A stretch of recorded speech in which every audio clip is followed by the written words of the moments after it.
I just wanted to take a second and welcome everybody to this Microsoft Partner Webinar with BDO Digital for an inside look at Microsoft's Priva privacy solution. Before we get started, I just want to introduce all of our presenters today and what we will be covering. First, I'm Derek King. I'm a director in BDO Digital's Cloud Security and Infrastructure Group, and I will be the MC of this event. With me also today is James Amsler from BDO, and he's the director in the Governance, Risk, and Compliance Group. Jim is also an IAPP Fellow in Information Privacy. We also have Ingrid Rodriguez, a Principal Technical Specialist from Microsoft, who's also a Microsoft Compliance Global Black Belt. And finally, we have, but not least, we have Tina Ying, our Senior Product Marketing Manager with Microsoft. So, sorry, slip of the mouse there. So as you can see, we have a great team of experts here today to speak with you about privacy and how the Microsoft Priva tool can support your organization. We'll be covering the following topics in the webinar. Jim's going to talk about the privacy framework and some top trends for 2022 in privacy. Ingrid and Tina will then take over and guide you through a look at Microsoft's Priva solution. And then we're going to let you know how you can get started by using the tool at your organization. As we go through the presentation, we do have a lot to cover, but we would like to make this as interactive as possible since it is a pretty intimate group. So if you do have questions, feel free to raise your hand and we can kind of pause as we go and answer those questions. Or if you want to pop something in the chat, we'll answer it as time allows and try to make sure we address everything before the end of the session. If we do not happen to get to everything before the end of the session, though, we will follow up afterwards directly with you to make sure you get your answers that you need. So now I'm going to turn it over to Jim to give you an overview of privacy in 2022. Mr. Amsler? Thank you, Derek. So welcome, everybody. I'm pleased to be speaking with you today. We want to start, if we were all in the room together, I would just ask for volunteers to, give a sense for what privacy means. And when I've had the chance to do that, I find, and we all find, that privacy tends to be a little bit of a continuum to people. You know, some people are extremely passionate about protecting their personal data. Others maybe a little less so. The partner who runs our group, her name is Karen Schuler. She would not have a smart speaker in her house for privacy concerns, whereas in mine, our 4 children and everyone's got their own smart speaker, and if you say, "Hey Alexa," you may get 2 or 3 that answer in response to that. So now in Europe, there's a little bit of a different relationship with personal information. In Europe, privacy is considered more of a fundamental human right. In fact, it's officially enshrined as such. And so when we find out in the U.S. is that clients, although in some cases they do not have to uphold quite as strict privacy controls over the data they process, we're seeing more and more that clients say, you know what, I don't care. I want to be seen as a trusted player in the market. We're seeing actually organizations that are going beyond whatever applicable regulation applies to them and using good, strong privacy programs to build trust and then use that as a competitive advantage over competitors that are maybe seen as wanton with personal data. So Derek, let's go to the next slide so we can see what trust looks like.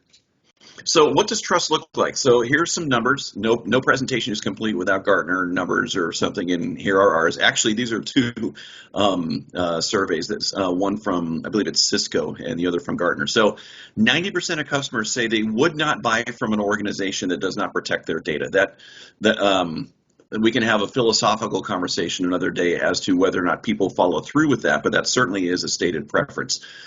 This one is probably the second was probably the most meaningful thing is to me as a privacy professional, that by the end of next year, 3/4 of the world's population will be living under the scope of a data protection regulation. That's a monumental shift and a significant driver. 92% of data security professionals view data localization as an important issue, understanding where data is and getting your hands around potential, sometimes subtle international data transfers. And if you want to get the attention of your business and your finance teams or your corporate leadership, tell them The ROI on privacy spending is 1.8. There are very few investments you can make that return that kind of thing. So anyway, so what you're seeing, I want to call your attention to what we're saying at the bottom of the slide, that without understanding your data, without understanding the protections that need to be in place, without understanding who the people are whose data you're processing, you're going to end up in a very reactive posture. You're always going to be playing whack-a-mole against the privacy inquiries and requests, and that is certainly not a way to become a trusted handler of personal data. So Derek, let's go to the next slide. So when I first started with BDO back in, and go ahead and build out all three. Yeah, thanks.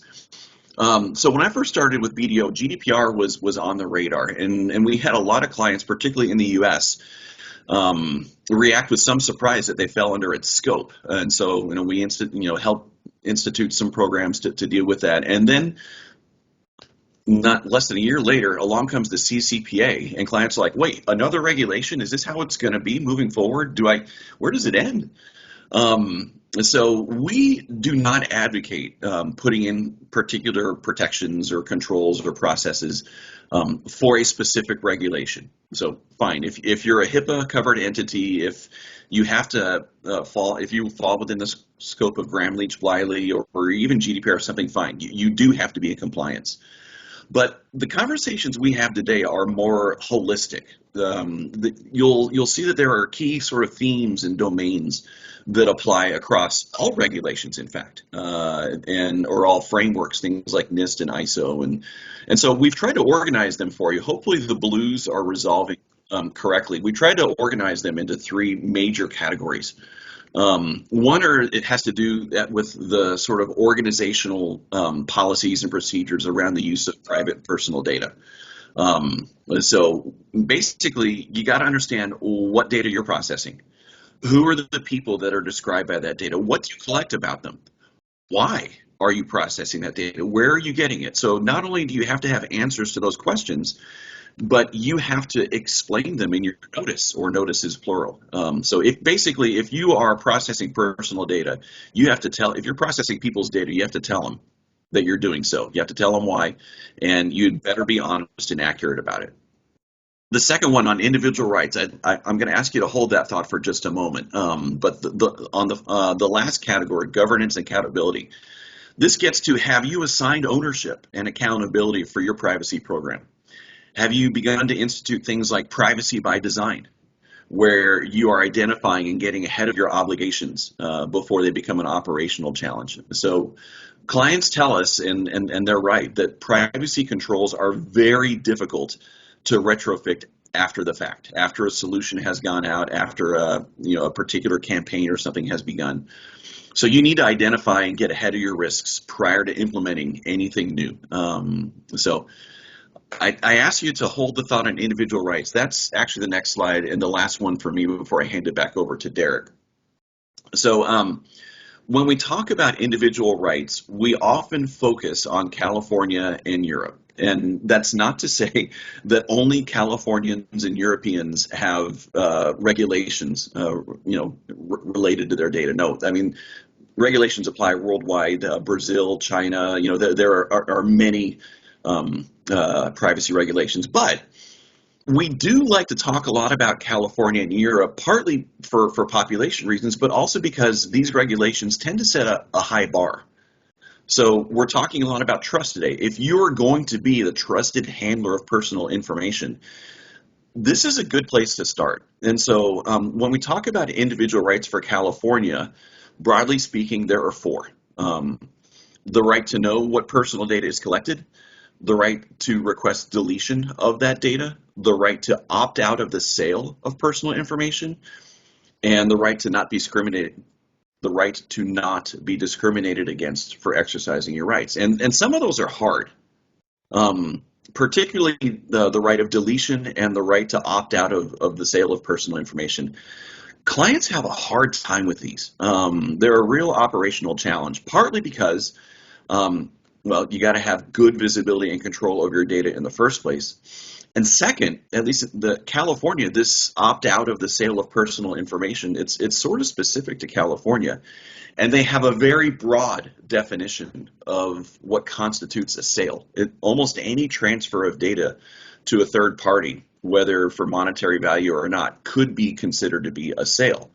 And so you have to have processes and procedures and potentially technical controls in place to make sure that if someone makes that request, that you do not include the sharing of their data within broader practices. Last thing I'll talk about is Europe. Europe also has an important and fairly well understood set of rights. I won't talk about all of them, but a couple of them that are challenges operationally. The right to erasure, Article 17. So it's not just deletion. If someone requests that you delete their personal data, it's stop processing it in the first place, delete it. And then there's a third right that's sort of inferred there, and that is for any personal data that you control that has entered the public domain, the right to be forgotten means that the individual has the right to ask that that data is also deleted, and that's very hard. Portability is another one, where particularly if you are maintaining data in a proprietary format, the data subject has the right to request that data in an interoperable format. And if you don't have a good way to handle that, then you're going to have a hard time. But I'll leave you with this when we're talking about individual rights. Things like the right to erasure, the right to be forgotten, the right to opt out of sale, those are very difficult.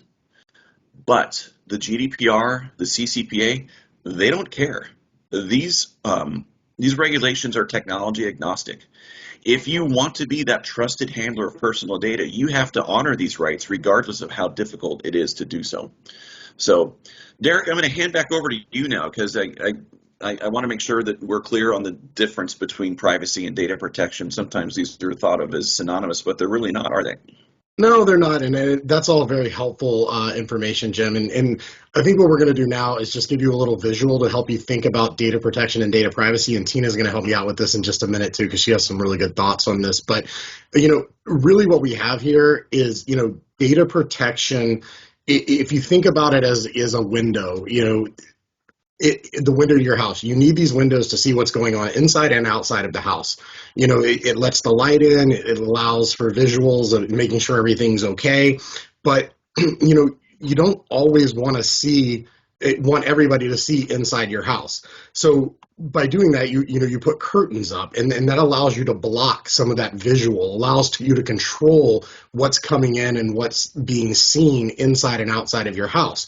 So you think about it in a more holistic way. You need data transparency. You need to be able to see your data. You need to know where it is, how it's moving, but then you also want to be able to block it. And Tina, do you want to add a little bit to that, kind of some color from what you see from the Microsoft perspective on this? Yeah, thank you, Derek. Yeah, this is a really good analogy for sure. So whenever I think about data protection versus data privacy, it's like it comes hand in hand. Like you won't be able to achieve data privacy without data protection. Like your house definitely need a window. That the window can help you to block your sensitive information or personal data from being leaked outside of the house or being attacked by other threats outside of the house. But then you definitely need more sophisticated control on top of your data protection infrastructure. You need a curtain, and then the data owner who live in the house should have the rights to see when they want to open the curtain, when they want to close the curtain. So that is the analogy in my mind of how I think about data protection versus data privacy. Both are very important. You definitely need to have data protection to have data privacy. So back to you, Derek.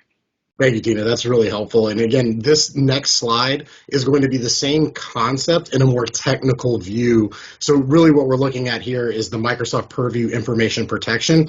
And what this does is it helps you identify your data so you know where it is, you know where it resides. There are tools that Microsoft provides to do the on-premises and cloud-based scanning so you can really identify where your data is. So that's that window that you need. So you can see everything. Then you can start to put control controls on top of it. You can put labeling. You can, the auto labeling policies, the sensitivity labels.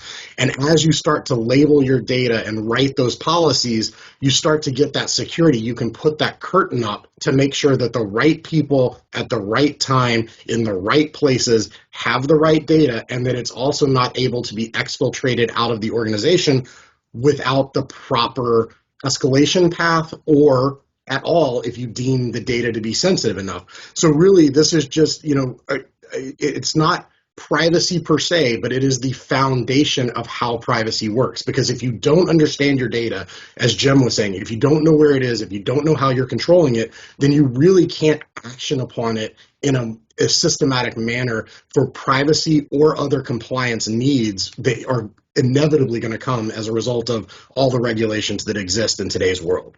Anything anybody else would like to add before I turn this over to Tina and Ingrid to really dig into the solution?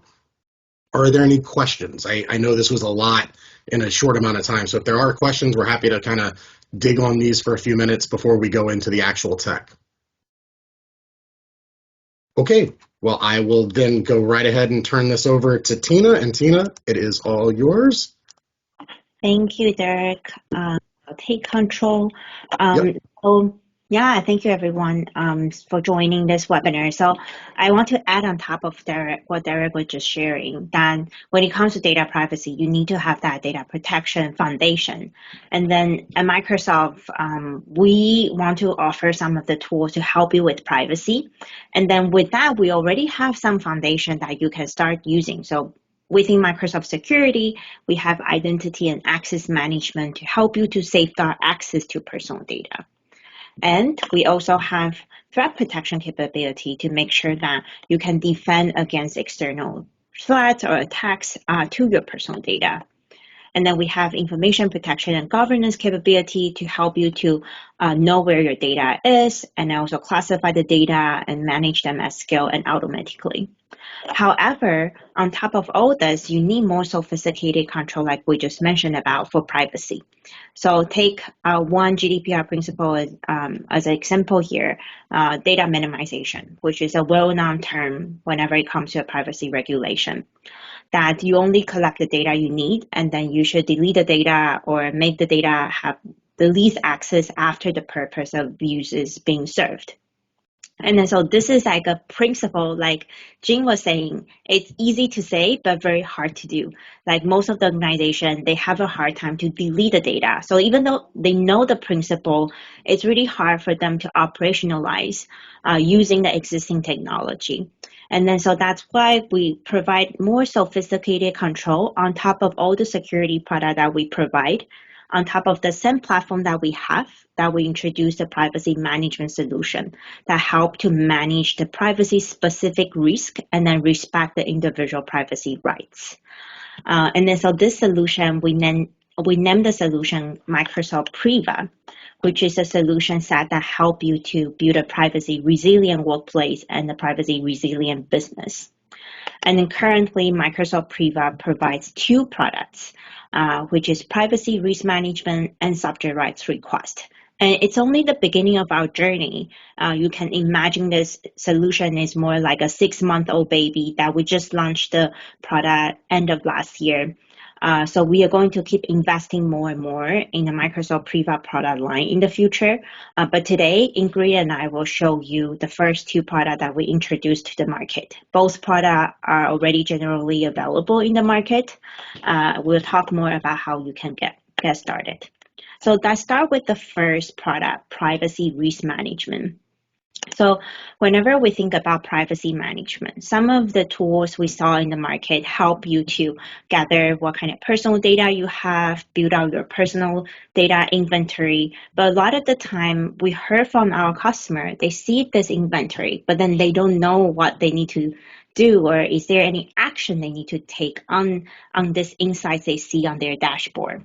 And so we want to add more value here. So not only that we can help you to detect personal data, we can also see what are the risks around that data. And then so you can take action accordingly. So for example, we can see a certain file containing maybe medical information, And then we can see whether that file has been used or hasn't been used for a long time. And if the file hasn't been used for a long time, then maybe it's against the data minimization principle that GDPR or CCPA outlines. And in that case, then we will provide you with mitigation policy to help you to mitigate those privacy risks that we detect around your data. So admin can actually take action based on the policy controls. Within the controls, we also have action for you to engage with your employee who own that data to take action to help you to mitigate the risk. And then we highlight the employee here because a lot of the time, take data minimization as an example again, that admin won't be able to know whether a certain data can be deleted or not. Because by viewing the metadata or even viewing the content of the data, you won't be able to tell 100% what's the purpose of that collection and whether that still serves the purpose or not. So only that data owner who collected the data will have those contexts and have those intent in their mind, knowing that how they're going to use those data till when they need that data and to whom they're going to share the data. So all the intent is in your employee's mind.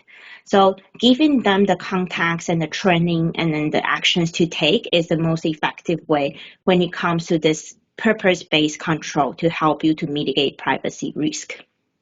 And so a lot of the time when I talk to customer or have an in-person presentation, I ask everyone, who should be responsible for managing privacy risk in your organization?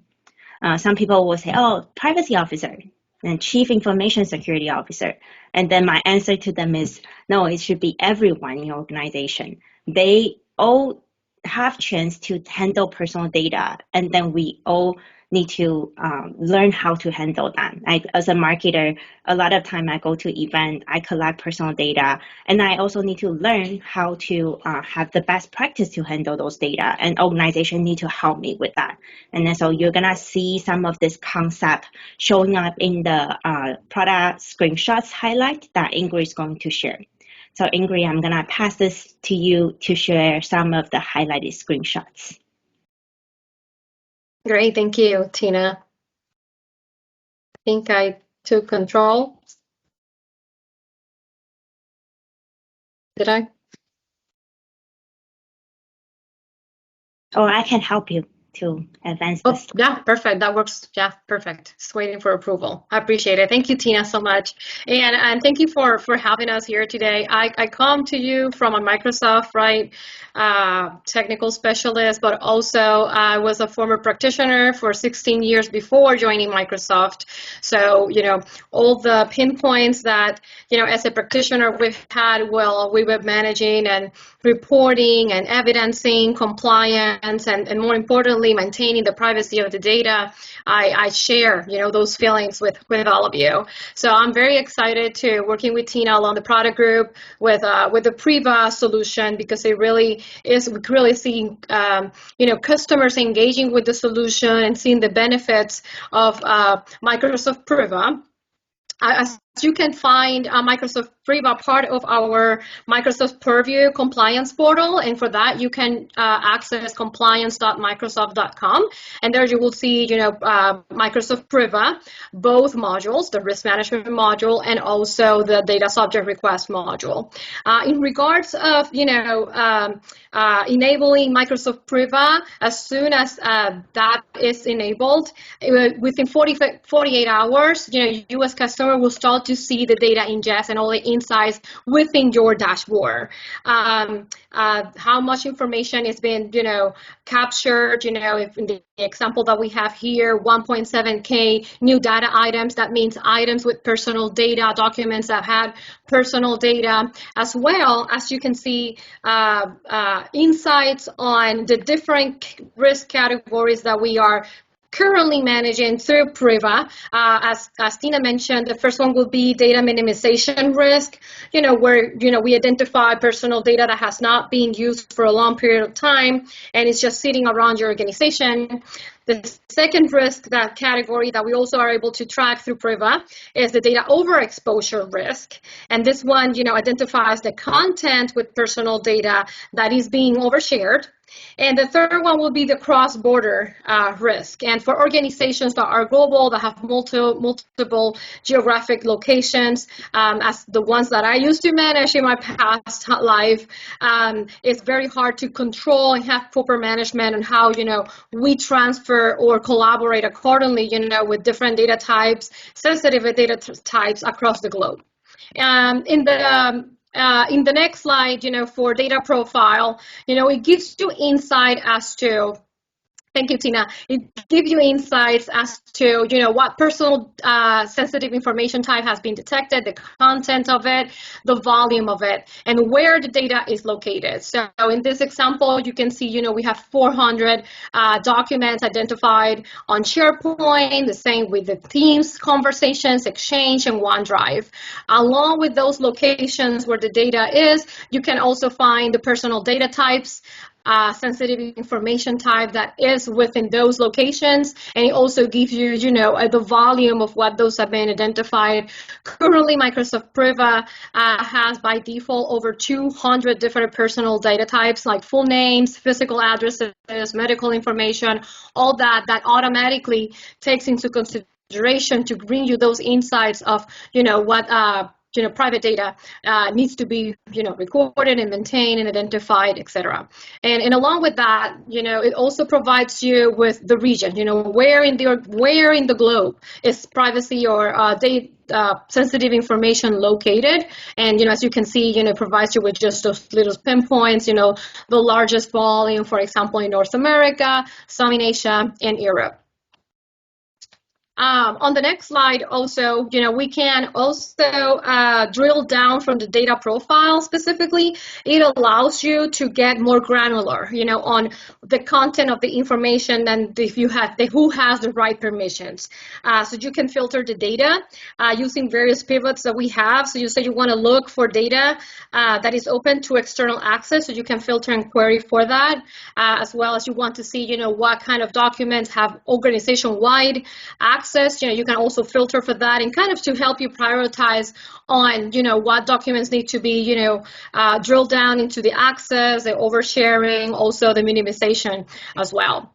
As you can see also in this slide, we also anonymize who actually own those documents. And, this is configurable through Microsoft Priva, where the administrator will be able to see or not who owns those documents. Yes, in the next slide. Yeah, this one is actually one of my favorites because when I was actually managing compliance and privacy for a global organization, we had around 72 countries that we would track privacy worldwide, and making sure that, the data would be contained within the country was a real challenge, right? So for cross-border, we would get policy alerts, and it would give you the severity of it depending on the volume and how many different sensitive information types it would find.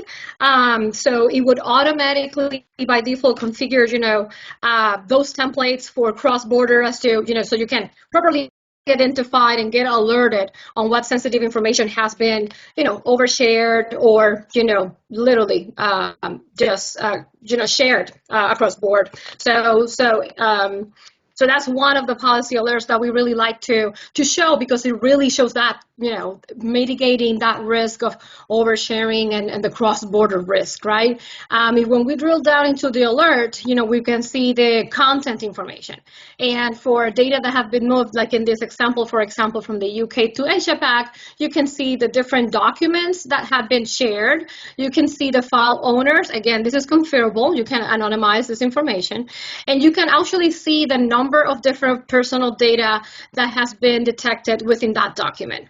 And you can see in the example here that has been highlighted in yellow, so all those matches for sensitive information type for personal data has been highlighted. So it's easier for the reviewer to, identify as a positive alert, or if it's a false positive, to discard it. But to me, more importantly, is how we remediate the risk and how the solution actually provides you with that quick action and say, how do do we want to do with this information? Do we want to delete the document? Do we want to revoke access to different groups, individuals, or public? Do we want to mark it as a not match if it's a false positive?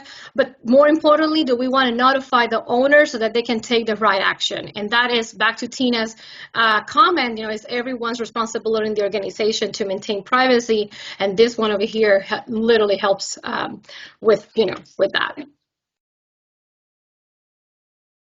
This is another one that it's very appreciated by our customers. It's on Teams, and it's basically blocking sensitive information from being shared through Teams.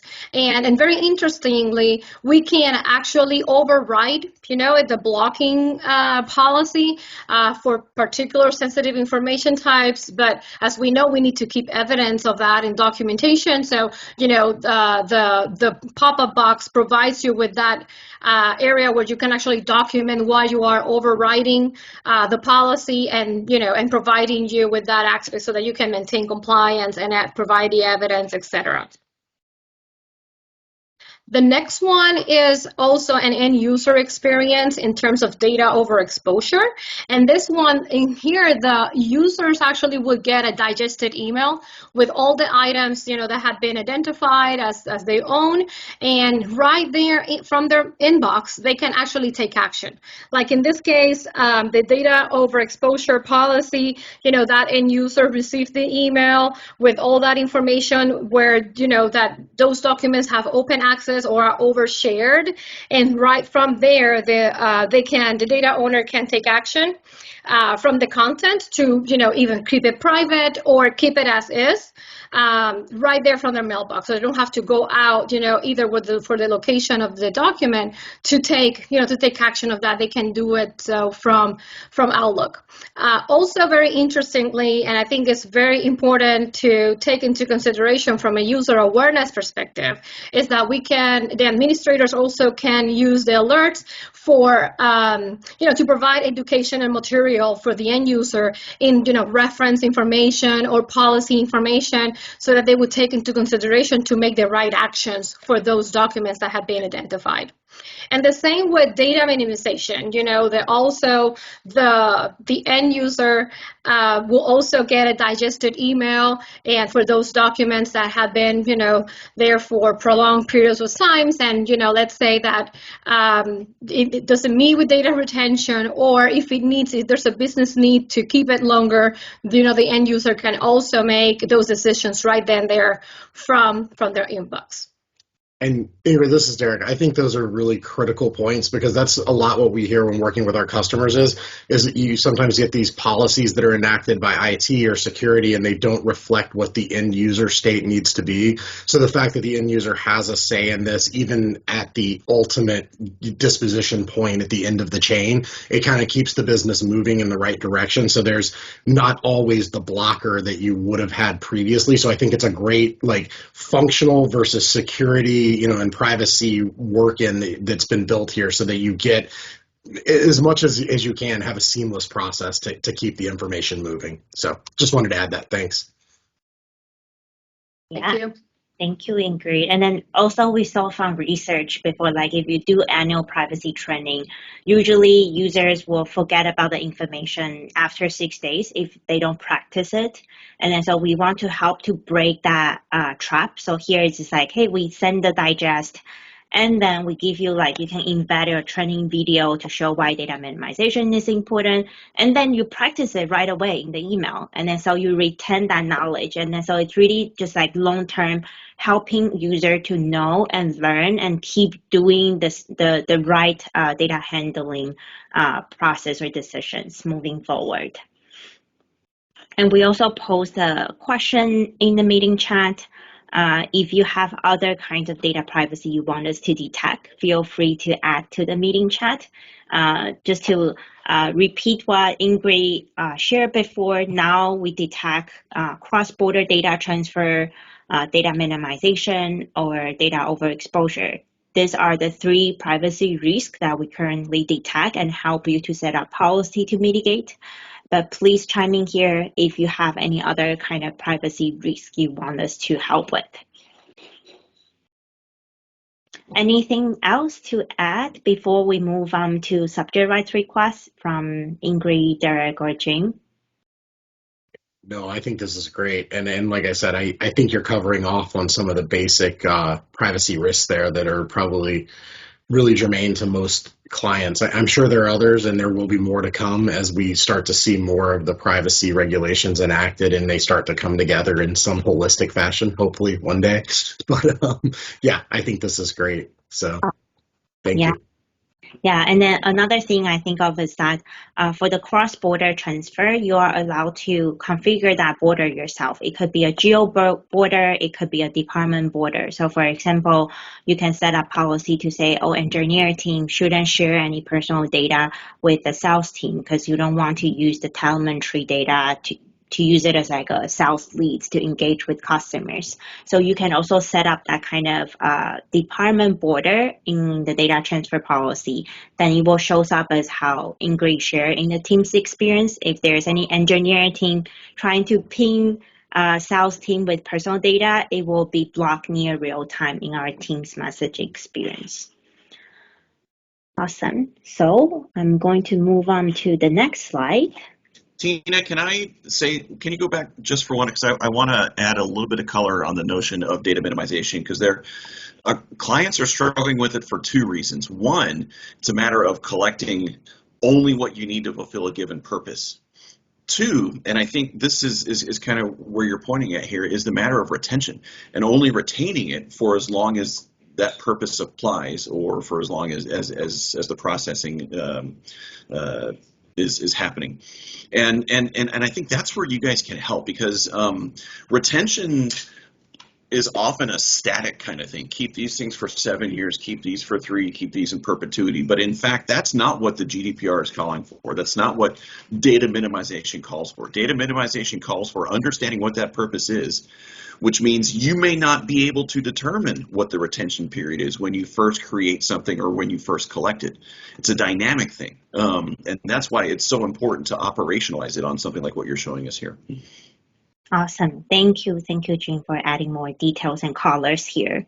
Super helpful.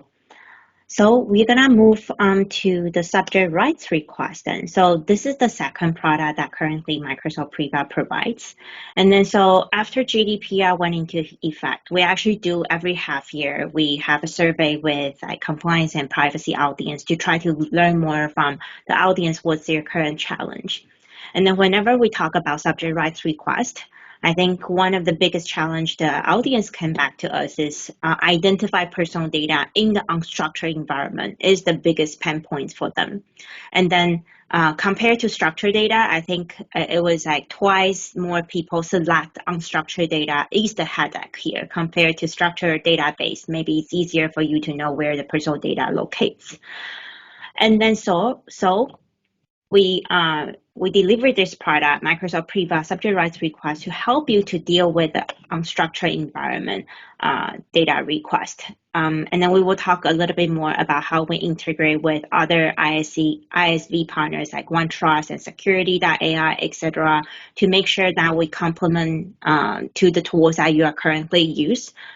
So you will be able to keep all the process you have, but then dive deeper into the unstructured environment. So that shows you what we do with the Priva subject rights request tool. So currently we handle right to access, right to data portability. You will be able to leverage the workflow to handle right to be forgotten. We will have more other feature coming up for that right to be forgotten in the near future. So you can imagine, for example, a data subject, Amy, submit a right to access her data. And then if you're a privacy admin, you can create that request within Microsoft Priva. And then it will become like a Bing search or like a Google search in your unstructured environment to automatically collect everything about Amy and then show it back to you. And this search and review is all in place. So that's another very differentiated part of our tool here is like when you collect those files and you review that, all that is in place. You don't need to copy the data to another review tool or another location to do the review there. So it helps you to reduce your compliance and security risk. And not only we identify the data, we also help you to detect which file contain Amy's data, but also contain business confidential information or other people's personal data. Then, so in that sense, you might need to do some redaction before you export the file to Amy to access. And so we help you to automatically detect that kind of conflict that help you to manage the subject rights request at scale and then also with more accuracy. Because if without this automated detection, you will need to hire someone sitting there, review file by file to see whether there's any confidential information. It's not very efficient, and also it might not be very accurate either. And then once we detect the conflict, we highlight those conflicts for you. And then you can use our in-place review and redaction tool to easily redact the content. We also provide secure collaboration. So you bring the stakeholder and collaborators into this protected platform to review the file together. You can also set up Power Automate templates here to help you to automate some of those processes that you always have for each case. It includes that you can add a deadline on your calendar to remind you need to review a certain case before them. You can also mark a record in ServiceNow if you use ServiceNow to manage subject rights requests. And then so there's a lot of Power Automate templates that you can use to automate those repeatable process. And in the end, you will be able to deliver this pack of content to your subject.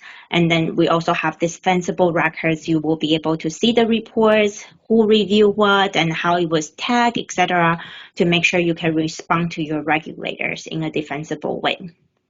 And then so I'm going to pass it to Ingrid to show you how we bring this concept to life in our products. Ingrid. Thank you, Tina. And if you are like me before coming into Microsoft, that I handle all these processes manually, you're not alone. Our research have identified that over 98% of the customers do these processes manually. So this is critical to, like Tina was saying, to have that automation in this process. And, it helps at any, in any way throughout, especially, global organizations trying to find data in multiple locations. So thank you, Tina, for that. So it's very easy for administrators to go into the data subject request, also within the compliance portal. You can find the data subject request area. They're very quickly to create, the subject rights request, by adding the subject information, the individual information to customize the scope, and also additional information like other attributes that they would like to add to further identify that individual, like nicknames, additional phone numbers, additional email addresses that could help in the search and identification of those individuals. We can also set it up to search for a specific period of time, based on the relationship that we had with that individual in particular, and also to, go more granular into what location, where do you want to search for that individual information, if it's only on OneDrive or through a Teams chat, etc. The request is created within the few minutes, and then it would immediately be tracked through the privacy managed subject rights request dashboard. There you can see, the total requests that have been received, the status of those requests, and the trend, of those top request types, like how they look like. You can see at the bottom part, the requests, what are for, who are they being created, what's the status. But more importantly here, as we know, a lot of privacy regulations have a specific time frame where we need to respond to those subject rights requests. So we have, we can add the deadline there and track how many days remaining we have to fulfill that subject right request. And that helps, of course, to prioritize and to make sure that we meet with those regulatory requirements. So with this, yes, in addition to, automatically retrieving the content, like Tina was saying, for data subject based on the query, in the request creation is you have to make sure that we review for more efficient and effectively. It is automatically. So automatically we can flag the items which contain commingled data from other people or have confidential information. This typically needs to be reviewed, right? And to be, if you want to include, some kind of redaction as well. So right here, you see the highlighted items. You can see why these items are flagged for review. They can contain personal information for multiple people, and then we can automatically detect any conflict and make it more efficiently to review these files. Also, within the privacy, for the administrators, they can easily review their file in their native view or within the solution. So they don't have to go back to the source or original location to keep track of what type of information we have identified. They can simply click on the file, as you can see here, and then the content in the native plain text, or even can do annotation review. Also, we have files containing others' personal data that probably the administration wants to redact, so they can do that redaction also from this Content Explorer view, and then they can, as soon as they're ready to export, the subject's case, that information is going to be redacted as it's exported to PDF file.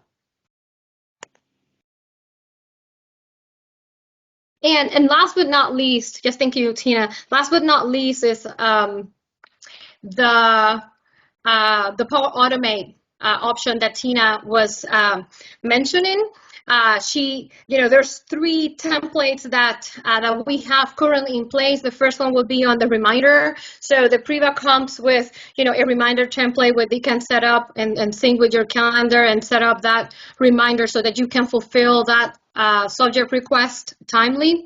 The second template would be for delete, and or the solution currently don't update or delete the items as it is today.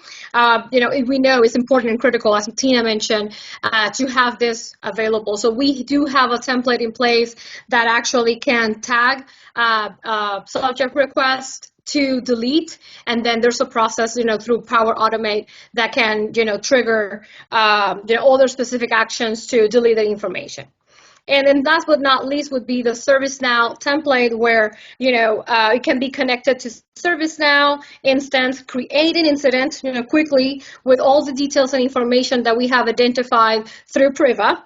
And then so that you can, get that information automatically on ServiceNow. Currently, those are the 3 templates that we have within Microsoft Priva. But as you know, you can edit those Power templates. You can create your own and make it more efficient to your processes. Yeah, and then so as you see, thank you, Ingrid, for sharing all the highlights of subject rights requests. There are a lot more details, and we will share more documentation online. But then another highlight I want to mention here is that you might already are using some of the homegrown tool or ISV application to manage your subject rights request. And then our goal is not to replace them. We are going to complement what you have. So for example, if you're already using homegrown tool, OneTrust Security, which we native integrated with, then once you create a case there, our Priva API can actually create a case automatically from our subject rights request tool.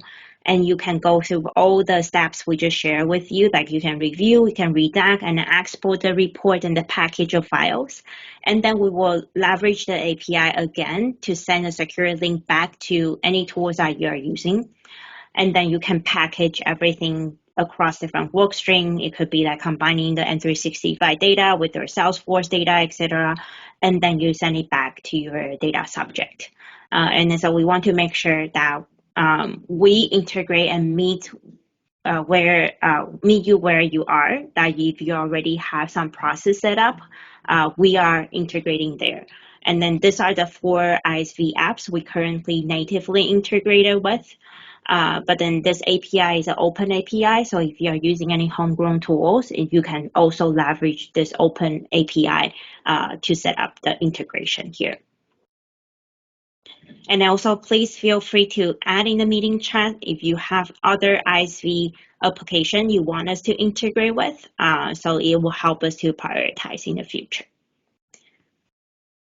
And in addition to Microsoft Priva, a lot of the time customer ask us about, oh, then how about assessing our privacy compliance posture? Like, how can you help us? So I'm gonna pass it to Ingrid to share with you how you can leverage Compliance Manager here to assess your privacy posture. Sure, thank you. And Compliance Manager, if you're not familiar with it too, is another of our solutions that also can be found in the Microsoft Purview Compliance portal, where you can actually track all the different regulatory regulations, any data privacy, any data protection resources that you might need, and you need to track out for your organization. You can do so from Compliance Manager. For specifically for privacy and data protection, we have over 200 out-of-the-box assessments already created within Compliance Manager. We have over 1,000 regulatory assessments and templates that we track through Compliance Manager. For example, LGPD in Brazil, GDPR, and more local, government specific assessments that we track through Compliance Manager. So we want to make sure that any regulatory body that you would need to track compliance on, and ensuring that you have all the privacy controls in place, you track that through Compliance Manager, and it will bring you all that information, collectively as to, what items needs to be remediated, the priority of it. Compliance Manager also provides you with recommendations for remediation, as well as you can export, your assessments externally, or you can also provide access to your regulators, if that's the case, or any external audit firm that you would need to review your documentation prior to your submission to your regulatory body. So again, not only for data protection, but also, from a privacy perspective, there are a variety of assessments and premium assessments that you can use and track from Compliance Manager that could help you, track and maintain that maturity in your compliance posture for your organization through Compliance Manager. Awesome. Thank you, Ingrid, Tina, and Jim. Jim, anybody else want to add anything before we take it to the last slide and wrap up today? Okay. Well, thank you, everybody. I just wanted to say it was a pleasure having you all here. I really want to thank all of our speakers. I think there was a lot of great information passed along here.